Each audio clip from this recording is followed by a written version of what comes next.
Thank you, Zainab. Thanks for your welcome to come speak on this forum. My starting point for how to think about China is how to think about the Middle East. What I mean by this is to say that the Middle East is too small a place, a region, for Turks, Persians, Arabs, and Muslims who have always been all across past what is now the Middle East. So that's my starting point. So my talk will try to give you a larger sense of the trans-region. And for that, I have to take a larger geographical view and a longer historical view, but we'll come back to contemporary issues. So the first thing I would say is that to think of a larger Middle East, what China offers is what in Arabic I would call tanfis. Tanfis is a sense of breathing out air, having a larger room. Okay, so that is, I think, what China can offer. Now, how do we think of this? Now, when the West went eastwards towards China 500 years ago, they had to go through this middle part of the world, which is basically the Islamic world, whether Central Asia, North Africa, through India, Southeast Asia, and so on. This was the Islamic world. This was the middle part of the old world. When the West went through this middle part of the world, this is what we also call the history of colonialism. Now today, China is going in the opposite direction, towards the West, towards Africa. China has to go through this same middle part of the world. So the starting question for me is China going to do it differently? How can China go through this world without repeating the problems of imperialism and war? Lenin had said that imperialism was the highest stage of capitalism, and China is I think, maybe number 2, about to be number 1, largest capitalist power in the world. China today is like Britain in the late 19th century, where Britain had excess finance, excess production capacity, poured a lot of money into infrastructure. So China today, and also was the champion of free trade. If you think of these 4 factors, China today is very much like Britain in the late 19th century. How is China going to do it differently?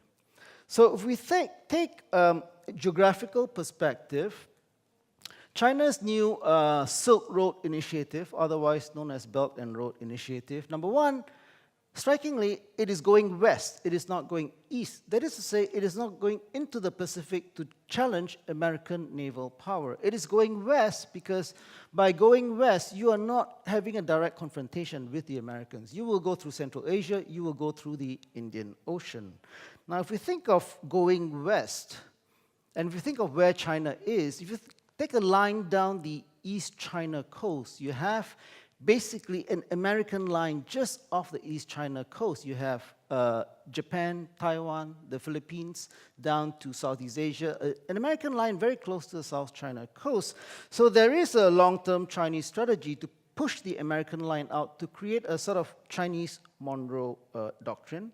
So the first place China goes to in this frame is Southeast Asia. Southeast Asia is a place where China has been involved in creating a global supply chain. Southeast Asians have been part of a global supply chain with China as the center of gravity for over 30 years. And when you have this production, shared production base exporting to the world, you have infrastructure projects, you have communications, and so it is not a huge step for the Southeast Asians to sign on to the Belt and Road Initiative. And so we see in China, China has moved on, in fact, to have a political and indeed military strategy in the South China Sea to create, I would say, something like a Monroe Doctrine. So in Southeast Asia, the closest neighbor, you see the multidimensional, the creation of multidimensional power. And that multidimensional power, I would say, is challenging the US. And I would say maybe 80% of Southeast Asia has gone over to the Chinese side. So in Southeast Asia, you had ASEAN, a multilateral thing. China has been picking them off one by one on a bilateral basis. And so this is, I think, the sort of full model developing of Chinese expansion. Now, when China goes further out, it becomes thinner. China does not have, at least within the next 50 years, this ambition of a multilateral power further out. Further out, China goes, number one, with economics. Maybe 50 years later, it'll do military, but first with economics. And in this view, I would say two things. One is China's view is long-term and deliberate and geographical. Number two, it is also, at the same time, opportunistic in execution. I would take Angola as a prime example. Angola, when it suffered civil war, the Western oil majors pulled out, China went in. So China went in, it was a low political and low economic cost venture, and China walked out with its largest oil supplier from Africa, from Angola. So if you take this Angola model, you look at Hambantota Port, Gwadar Port, Duqm Port in Oman, the port of Piraeus in Greece, China is going in on a very low-cost, opportunistic basis. These are places which are very cheap to enter now. Nobody wants it. There's no objection from the US. China is going in on this basis, low-cost economically and politically. Now, if we think of this low-cost approach, then it makes sense for the in terms of the Silk Road, where you are going territorially through Central Asia and in a maritime sense through the Indian Ocean. Now, this is where we come to the Middle East. China will go into the Middle East on a low-cost basis. China will go into the Middle East on a no-objections basis from the US. China does not want to be caught in the Middle Eastern swamp or desert. Now, with respect to the Middle East is not the big prize for China. The big prize for China is the United States. China wants to be the equal of the United States.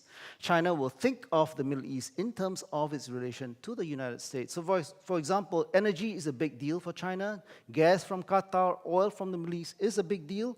But China will increasingly buy oil and gas from the United States. This will help China with its trade imbalance with the United States. This will help China stabilize its relations with the United States. Number one, the corollary of that is that China will not play the Middle East like a football, which, as we've heard from my colleague, Russia is doing. China, I don't think, will instrumentalize the Middle East.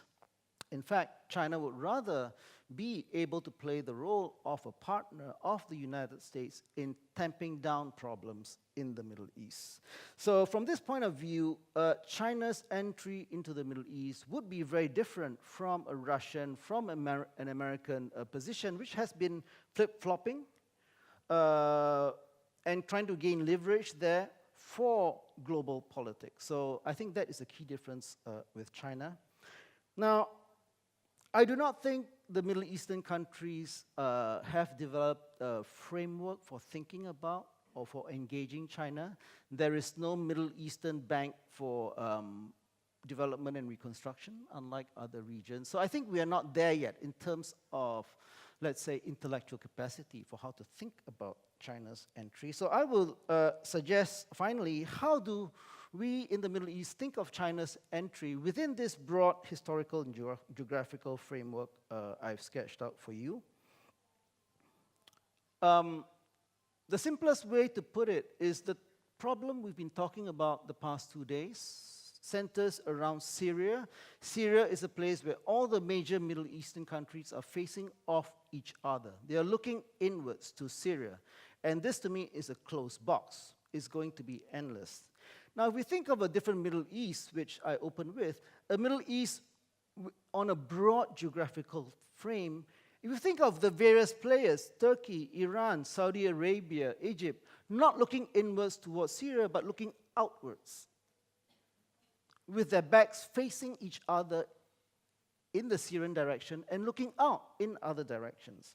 If we think of it in this manner, and we think of what I think is an emerging, I won't call it a fault line, but an emerging trend in the politics of the region. My colleague Serkan Yolacan mentioned this at the plenary this morning. We do see a northern tier of Iran, Turkey, Russia getting together. And I don't mean a conspiracy. I mean great powers, which were great empires, learning to cooperate, to solve problems in Astana, learning to live with each other again. They have lived with each other for centuries. They are learning to deal with each other in this contemporary context.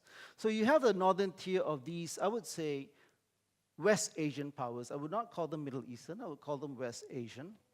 And you have what I call a southern tier of Saudi Arabia, UAE, Egypt. I would also throw in Ethiopia.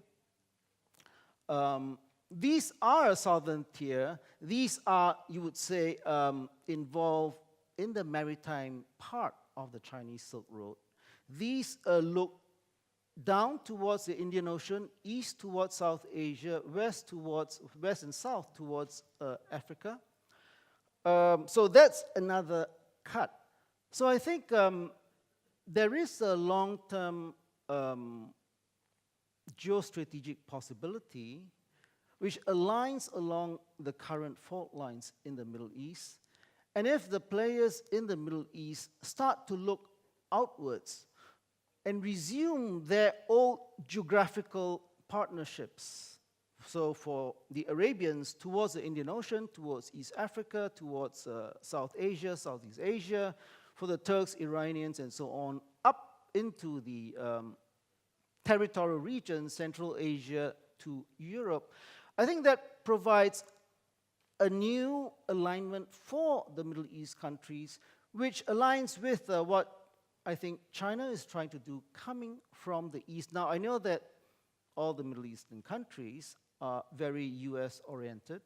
The Gulf countries, when they have trouble with each other, each one spends $100 billion on arms in the US.